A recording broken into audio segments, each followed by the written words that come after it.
네, 안녕하세요. 저는 DSC 인베스트먼트에서 라는 벤처 캐피털에서 일하고 있는 김신우 팀장이라고 합니다. 먼저 좋은 자리 초대해 주셔서 너무 감사드리고요. 저는 AI 영역의 전문가는 아니지만 이 영역 내에서 일하는 스타트업들에서 좀 투자 기회를 찾는 사람으로서 그간 좀 보고 배운 것들을 좀 정리해서 말씀드리고자 하고요. AI 생태계 자체가 워낙 좀 빠르게 바뀌다 보니까 그에 맞춰서 관점도 계속해서 달라지는 것 같은데 일단 현재 버전에 좀 생각을 좀 말씀드린다라고 생각해 주시면 좋을 것 같습니다. 네, 이어서 진행하도록 하겠습니다. 네, 시장 배경부터 말씀드리면 AI는 역대 가장 크고 빠른 변화일 것이라고 많이들 얘기를 하는 것 같습니다. 이제 타 기술 대비 빠른 글로벌 확장도 확인이 되는데요. 여기 왼쪽을 봐주시면 가정 내 보급률 50% 도달 속도나 챗 GPT 사용자 1억 명에 도달하는 속도와 같은 지표들에서도 좀 드러나는 것 같고요. 여러 가지 이유가 있겠지만 AI는 인터넷, 클라우드, 모바일의 기술적 패러다임 전환을 거쳐오면서 축적된 인프라 위에서 확산되다 보니까 도입 및 성장이 특히 빠른 것 같습니다. AI 스타트업에 대한 글로벌 펀딩도 이렇게 빠르게 증가하는 것을 확인하실 수가 있고요.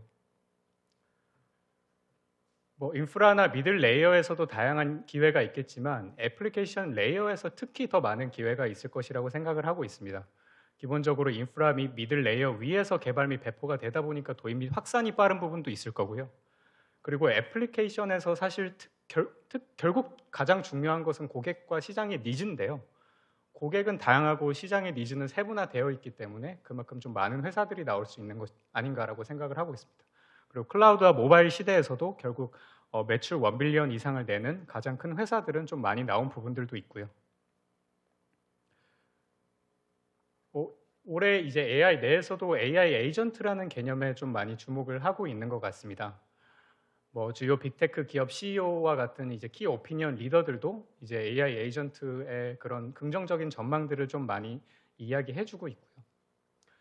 그럼 저희가 AI 에이전트가 주목받는 이유를 말씀드려 보면 결국 AI에서 저희가 기대하는 거는 1인의 생산성 향상이라든지 업무 자동화, 노동력 대체일 텐데 결국 이에 대한 실질적인 기대감을 조금 보여주기 때문 아닌가 싶고요. 그리고 AI 에이전트는 이제 소프트웨어 시장과 서비스 시장을 모두 침투할 수 있기 때문에 그만큼 시장이 좀 더 커질 거라고 보고 있는 것 같습니다. 여기 왼쪽은 이제 글로벌 벤처 캐피털인 세콰이어 캐피털에서 그린 좀 도표를 가져온 건데요. 2020년에 소프트웨어 시장을 보면은 저희 350조 시장 중에서 클라우드 시장이 6조였는데 이때부터 4년이 지나고 나니 물론 클라우드 시장의 점유율 자체도 굉장히 커졌지만 이 소프트웨어 시장 자체가 350조에서 650조 규모로 커진 것을 확인하실 수가 있습니다. 이제 AI 에이전트 같은 경우는 직접적으로 서비스 시장에도 침투가 가능한데요. 현재는 지금 전체 서비스 시장 일경 중에서 AI 시장은 3조에 불과하지만 이 AI 에이전트 자체의 점유율도 높아지겠지만 이 서비스 시장 그리고 소프트웨어 시장의 파이 자체가 더 커질 수 있을 거다라고 좀 많이들 이야기를 하는 것 같습니다. 그리고 공급 측면에서도 이제 LLM의 추론 능력이 향상이 되고 그리고 AI 인프런스 비용도 이제 12에서 18개월 전 대비해서도 많이 줄어드는 부분이 있고요. 그리고 MCP와 A2A와 같은 프로토콜들도 개발이 되면서 이제 좀 본격적으로 AI 에이전트를 개발할 수 있는 기술적 토대가 좀 마련되었다고 볼 수 있을 것 같습니다. AI 에이전트의 개념을 좀 말씀드리면 이미 다 아시겠지만 이제 주어진 태스크를 LLM 리즈닝 기반의 자체적인 생각 및 판단 그리고 도구 그리고 데이터를 활용해서 자율적으로 해결하는 시스템이라고 이해를 해주시면 될 것 같고요. 그러면 이제 AI 에이전트를 개발하는 스타트업이 하는 일을 한번 정리해 보면 이제 LLM 등과 같은 각종 AI 모델을 가지고 그 모델에게 다양한 툴과 특별한 데이터를 주고 특정 과제를 가장 잘 해결할 수 있도록 훈련 및 시스템화하는 일을 좀 한다고 생각해 주시면 될 것 같습니다. 어느 용어들이 그러하듯이 좀 남용이 되면서 약간 좀 버즈워드화가 되는 경향이 있는데요. 이 AI 에이전트란 말도 워낙 많이 쓰이다 보니까 처음 대비해서는 이제 개념의 외연이 좀 많이 확장된 것 같습니다. 이 왼쪽 아래에 조금 그림을 봐주시면 이제 기존의 애플리케이션 소프트웨어 SaaS를 이제 가장 끝단에 있다고 한다면 이제 좀 더 좁은 의미의 AI 에이전트는 이거에 좀 완전 자동화된 형태라고 볼 수 있을 것 같은데 이제는 좀 더 넓은 의미로 본다면 이제 기존의 소프트웨어 AI를 적용한 AI 베이스드 SaaS라든지 이제 AI 애플리케이션 이런 것들을 좀 통틀어서 요즘엔 AI 에이전트라고 많이 칭하는 것 같고요. 그래서 뭐 AI 애플리케이션이나 AI 에이전트는 거의 같은 개념으로 요즘에는 많이 쓰이고 있는 것 같습니다. AI 에이전트의 구성 요소를 좀 말씀드리면 이제 모델, 그리고 도구, 메모리, 오케스트레이션 레이어 이렇게 네 가지로 좀 나눠볼 수 있을 것 같은데, 그래서 이제 이거를 개발하는 스타트업들은 이 각 구성 요소 간의 오케스트레이션을 하고 각 구성 요소를 최적화하는 일을 좀 한다고 이해를 해주시면 되고요. 이 에이전트 전체의 좀 아키텍처랑 프로세스를 제가 좀 예시로 들어서 말씀을 드리면, 이제 오른쪽에 제가 적어놨는데, 이제 뭐 예를 들어 여행 계획 AI 에이전트가 있다고 하고 제가 출장을 가는데 이 AI 에이전트에게 뭐 호텔을 예약해달라고 요청하는 케이스를 한번 설명을 좀 드려보겠습니다. 예를 들면 일단 뭐 어떤 형태의 서비스가 될지는 모르겠지만 거기에다가 일단 유저 인풋을 넣겠죠. 이번에 출장 가는데 호텔 좀 예약해줘. 근데 보시면 이번에 출장 가는데라고만 하고 뭐 어디 출장 가는지 이런 것들은 따로 입력은 하지 않았습니다. 그럼 이제 에이전트가 판단을 해서 이제 과거 대화 이력으로부터 뭐 이제 메모리 조회를 할 수가 있겠죠. 출장지를 확인한다거나 아니면 이 유저가 과거에는 좀 어떤 곳들을 좀 좋아했다던가 이런 취약을 또 검색을 해서 그 다음에 이제 오케스트레이션 레이어가 이런 인풋이 적절한 게 맞는지로 좀 판단을 할 거고요. 그리고 이제 메모리에서 가져온 출장지 장소라든지 취향을 이제 컨텍스트 프롬프트에 추가를 해서 이제 모델로 넘기면 이제 모델이 이거를 어떤 절차로 어떤 행동을 할지를 좀 추론을 할 텐데요. 뭐 모델도 당연히 다양한 모델 중에 용도에 따라서 선택을 할 수가 있을 거고요. 예를 들면 모델이 추론한 내용을 검증하는 별도의 또 평가 모델도 있을 수 있을 것 같습니다. 그렇게 해서 모델이 계획을 세우고 나면 예를 들면 만약에 과거 대화 이력에 따로 출장지에 대한 정보가 없었다고 하면 만약에 이 에이전트의 이 유저의 캘린더가 연동이 돼 있다. 그럼 이제 API를 통해 캘린더에다가 어디로 출장 가는지를 검색을 할 수가 있겠죠. 그다음 마지막에 최종적으로는 이제 외부의 뭐 이제 호텔 예약 사이트를 통해서 이렇게 예약을 진행할 수가 있을 것 같습니다. 뭐 당연히 정확한 플로우는 아니겠지만 그냥 대략 어떤 식으로 좀 작동하는지를 말씀드려 보기 위해서 좀 설명을 드렸고요. 저 이제 구성 요소별 구현 원리는 좀 시간 관계상 우선은 생략하도록 하겠습니다. 이 메모리 내에서 요즘에는 좀 컨텍스트 엔지니어링에 좀 많이 주목을 받고 있는 것 같습니다. 이제 LLM에 입력하는 그 영역을 컨텍스트 윈도우라고 말을 하는데요. 이 컨텍스트 윈도우 자체가 아직은 좀 한계가 있고 이 컨텍스트 윈도우를 늘리기 위해서 늘려가면서 되게 다양한 노력들을 하고 있지만 오히려 이 컨텍스트가 길어짐에 따라서 LLM의 성능은 좀 떨어지는 현상도 좀 발생하고 있는 것 같거든요. 그래서 결국에는 LLM한테 전달하는 이 컨텍스트의 내용을 어떻게 잘 구성할 건지 이런 엔지니어링의 영역도 요즘 스타트업들이 좀 집중을 하고 있는 것 같습니다. 예를 들면 기존에 좀 컨텍스트의 내용을 좀 요약해서 넣는다던가 여기에서 우선 좀 가장 중요한 것들을 좀 선별해서 따로 좀 표시를 해준다던가 이런 식으로 좀 컨텍스트 엔지니어링 쪽에서도 좀 다양한 노력들이 있는 것 같고요. 네, 다음으로 마르켓맵 잠깐 말씀드리겠습니다. 일단 영역에 따라서 이제 수평형이나 수직형 그리고 또 B2C나 B2B로 나눠볼 수도 있을 것 같은데요. 뭐 이제 수평형, 호리잔틀한 거는 이제 뭐 여러 업계에서 범용적으로 활용 가능한 기능 중심의 좀 AI로 볼 수가 있을 것 같고요. 버티컬한 AI는 특정 산업의 좀 고유 문제 해결에 좀 최적화된 AI를 말할 수가 있을 것 같습니다. 뭐 B2B, B2C는 뭐 넘어가고 그러면 뭐 이렇게 딱 무 자르듯이 자를 수는 없겠지만 좀 스타트업 입장에서는 이 영역에 따른 좀 장단점이 좀 어느 정도 있을 것 같습니다.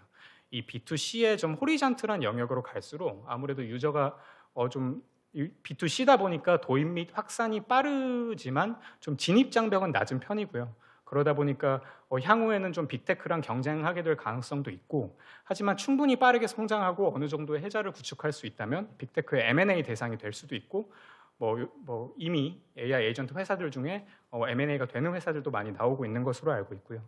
그리고 B2B 버티컬 같은 경우는 상대적으로 좀 도입이 느린 편이나 좀 진입 장벽이 높기 때문에 스타트업 입장에서는 혜자 구축이 좀 상대적으로 수월하다고 이해할 수 있을 것 같습니다. 그리고 아직은 뭐 시작은 사실은 극 초기 단계고요. 이제 뭐 글로벌에서도 그렇고 우리나라에서도 그렇고 다양한 스타트업들이 나오고 많은 투자를 받으면서 이제 사업을 진행하고 있지만 아직은 뭐 가시적인 성과를 내거나 특정 마켓에서 위너가 된 회사들은 여전히 좀 제한적인 편이고요.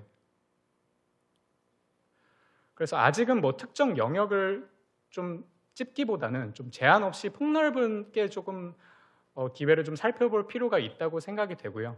다만 개인적으로는 그래도 좀 이 B2B 버티컬 영역 내에서 조금 더 기회가 있을 거라고 생각하는데요. 여기 보시면 버티컬 엔터프라이즈 이쪽이 이제 B2B 버티컬 영역인데 사실 아직은 뚜렷한 마켓 리더가 없는 버티컬들이 많이 있습니다.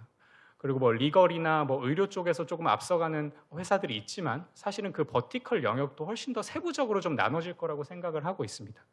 왜냐하면 사실 AI 에이전트는 뭐 이 기대치가 워낙 높기 때문에 결국에는 일반 직원을 대체할 수 있는 수준의 그런 퀄리티를 원하잖아요. 그러다 보니까 사실은 이 PMF를 찾는 게 굉장히 어렵고 타겟 시장을 너무 넓게 가져가면 이 고객들을 다 만족시킬 수가 없습니다. 그렇기 때문에 좀 니치하게 좁혀서 이 안에서 좀 확장을 하는 전략을 좀 많이 취하는 것 같고요. 그리고 아무래도 이게 뭐 일반적인 SaaS에 비해서는 프라이스가 훨씬 또 높기 때문에 이제 니치한 시장이라도 충분한 좀 시장 규모가 나올 수 있다는 좀 장점이 있을 것 같고요.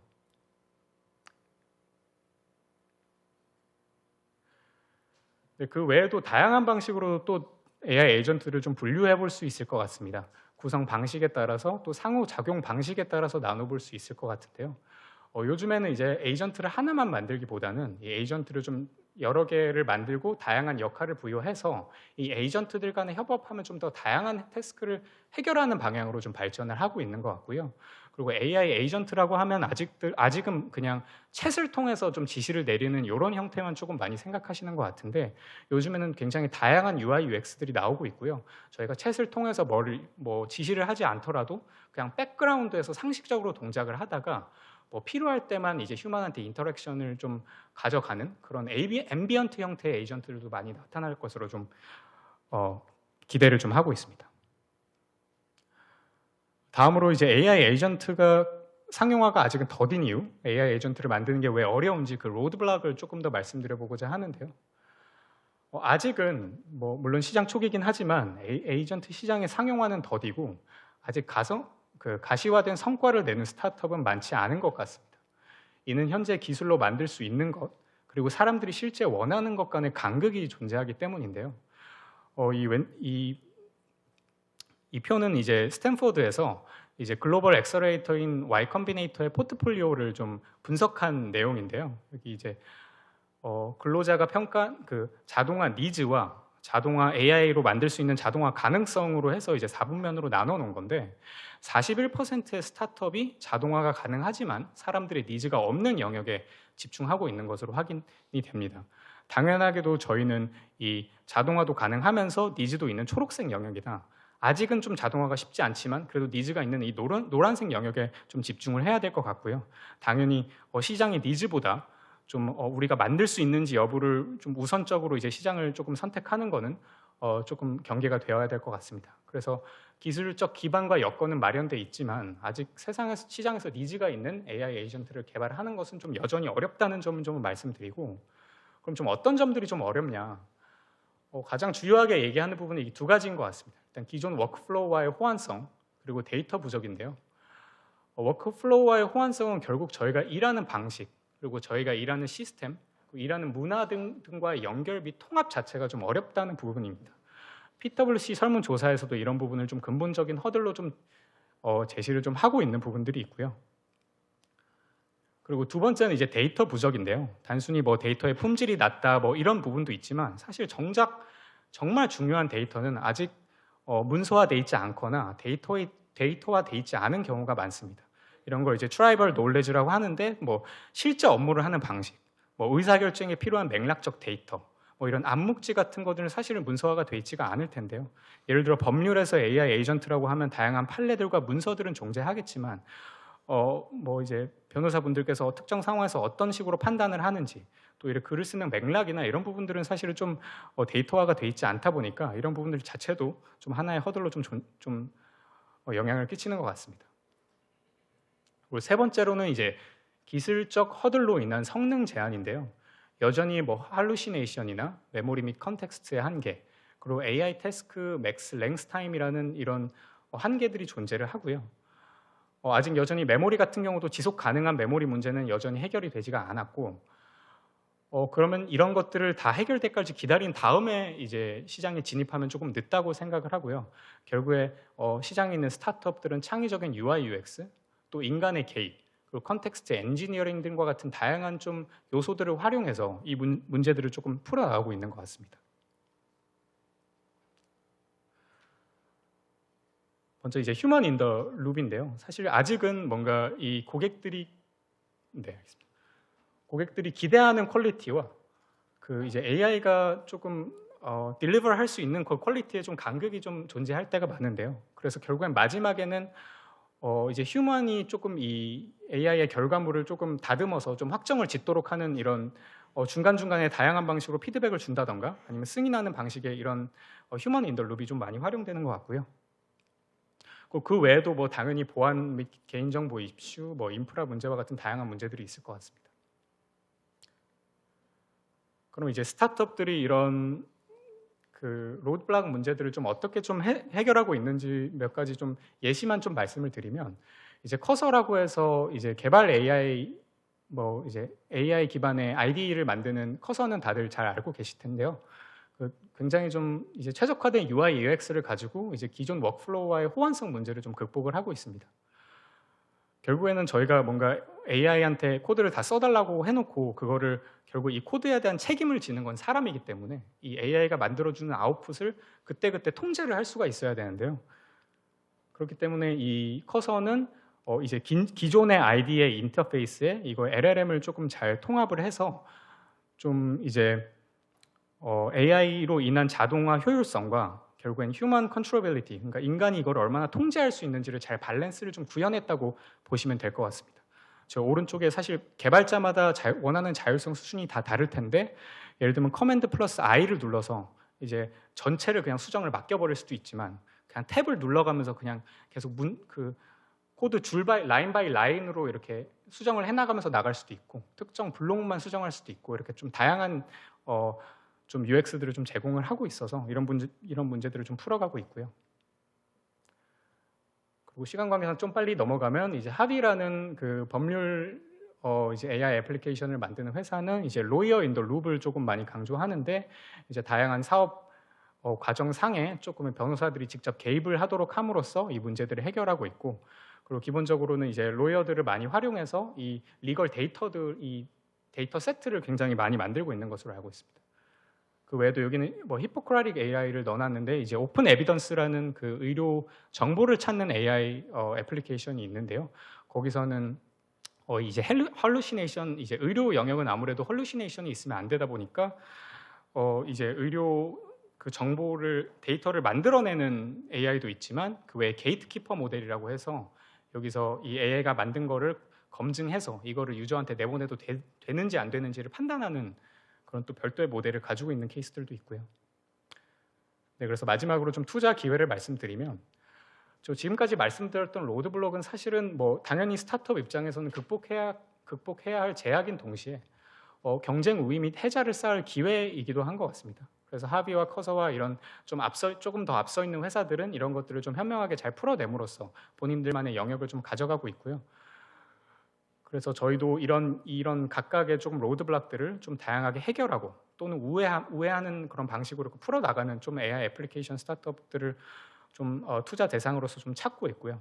그리고 제가 아까 니즈 중에서 뭐 보안이나 책임 소재나 인프라 문제 이런 좀 다양한 좀 뭐 부차적이지만 부차적이지 않은 그런 문제들도 다양하게 있을 텐데, 사실은 모든 AI 에이전트 개발 스타트업들이 이런 걸 하나하나 본인들이 직접 해결할 수는 없기 때문에 이런 다양한 보안 요소라든지 컴플라이언스라든지 이런 것들을 좀 직접 해결을 해주는 또 스타트업들이 나옴으로써 또 시장의 기회를 얻지 않을까 생각을 하고 있습니다.